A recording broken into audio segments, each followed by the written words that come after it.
Ce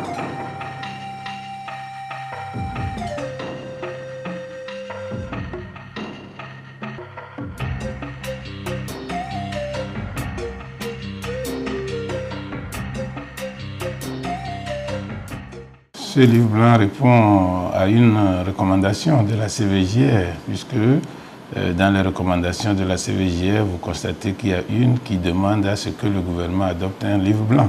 Et ce livre blanc reprend les grandes lignes des actions que le gouvernement doit rapidement mener.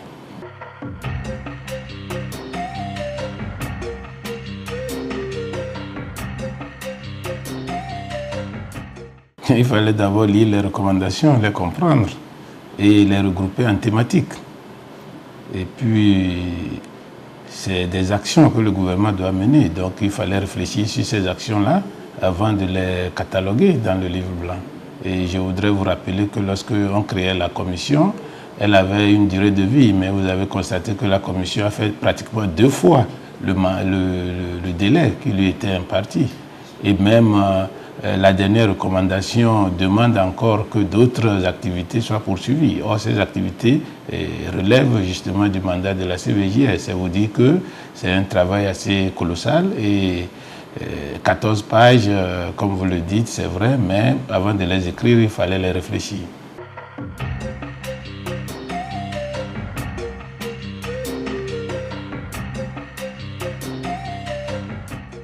Les priorités, comme vous venez de le dire, sont bien précisées dans le livre blanc, où il est question d'abord de continuer des actions qui sont déjà en cours et qui ont débuté depuis 2005 ou 2006. Et donc, ce sont ces actions qu'il faut continuer prioritairement, puisque vous savez qu'il y a certaines réformes qui avaient déjà commencé, certaines actions qui avaient commencé dans le cadre de la modernisation des forces de sécurité, des forces de l'ordre et de l'armée, la modernisation du service public de la justice.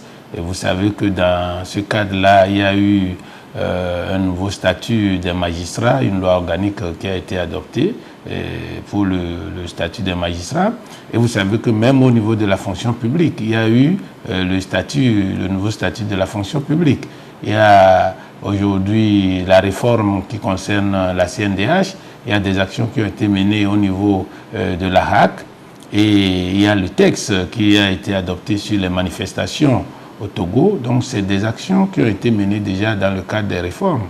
Mais il y a d'autres qui doivent se poursuivre et ce sont ce que nous appelons des actions urgentes.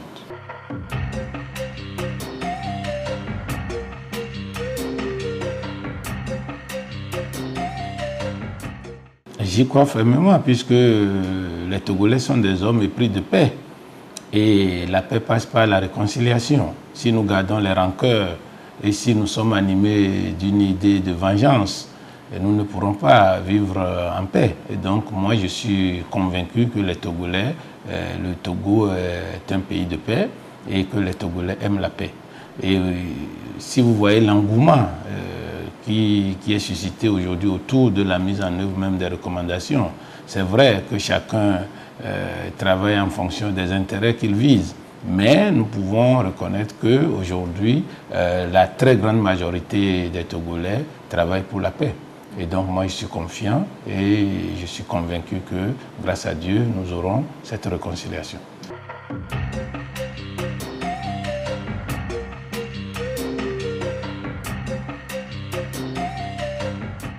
La prochaine étape, c'est la nomination des membres du HCROUN qui vont jouer le rôle le plus important pour le travail de l'indemnisation. Mais chaque administration a son rôle à jouer puisque lorsque nous parlons des recommandations, ce n'est pas des actions qui sont exclusivement à la charge du gouvernement. Et il y a les administrations qui doivent travailler sur la supervision effectivement des départements ministériels. Je pense que toutes ces actions-là sont aujourd'hui comprises par les chefs de département dans la mesure où nos premières sensibilisations sont allés vers les directeurs de cabinet, les secrétaires généraux des ministères. Et aujourd'hui, avec la tournée de vulgarisation, nous avons atteint presque tous les leaders d'opinion. Les préfets ont été sensibilisés, les secrétaires généraux des préfectures, les présidents des délégations spéciales et les secrétaires généraux des communes, ainsi que les chefs de canton et de village. Donc, nous avons fait en sorte que toutes ces personnes soient touchées. Et il y a aujourd'hui les partis politiques, puisque dans la tournée que le ministère a organisée, on a invité les représentants locaux des partis politiques et des associations de la société civile qui ont été intimement associées. Et aujourd'hui, je pense que ces personnes-là peuvent servir de relais pour que chaque Togolaise, chaque Togolais puisse être imprégné du programme de la mise en œuvre des recommandations de la CVJR. Et donc, il est question aujourd'hui d'aller vers des actions beaucoup plus pratiques pour que nous puissions dire que nous sommes dans la droite ligne de ce que la CVJR a voulu.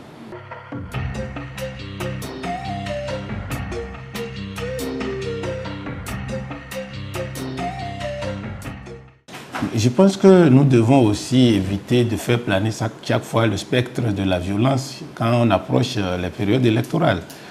Les Togolais sont des hommes assez intelligents et ils n'ont pas envie de revivre le passé, surtout les événements douloureux. Et donc je ne pense pas qu'on puisse aujourd'hui brandir à chaque fois les élections comme les moments dangereux. Le chef de l'État l'a dit que c'est des moments de compétition démocratique et nous devons faire preuve d'élégance, aussi bien dans nos actes que dans nos propos.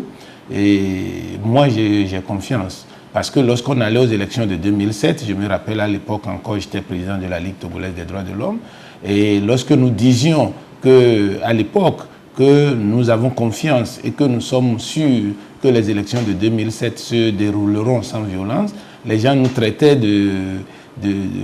d'excessifs dans notre optimisme. Mais nous sommes allés à ces élections et dans l'apaisement total, nous avons eu les résultats. Et nous sommes allés aux élections de 2010 et nous connaissons le climat dans lequel nous avons vécu ces élections. Et nous sommes allés à nouveau aux élections de 2013.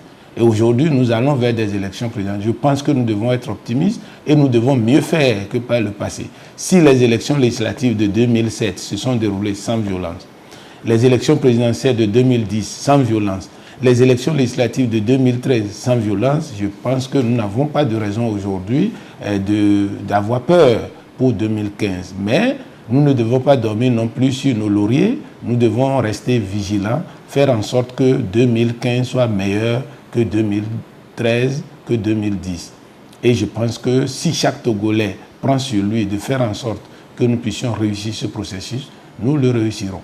C'est une affaire de tous les Togolais. Et chaque Togolais doit se sentir concerné et dire, comme le chef de l'État l'a dit à Atapamé, que plus jamais ça sur la tête de nos aïeux. Je ne pense pas qu'un Togolais ait intérêt aujourd'hui à ce que le sang coule à nouveau sur la tête de nos aïeux.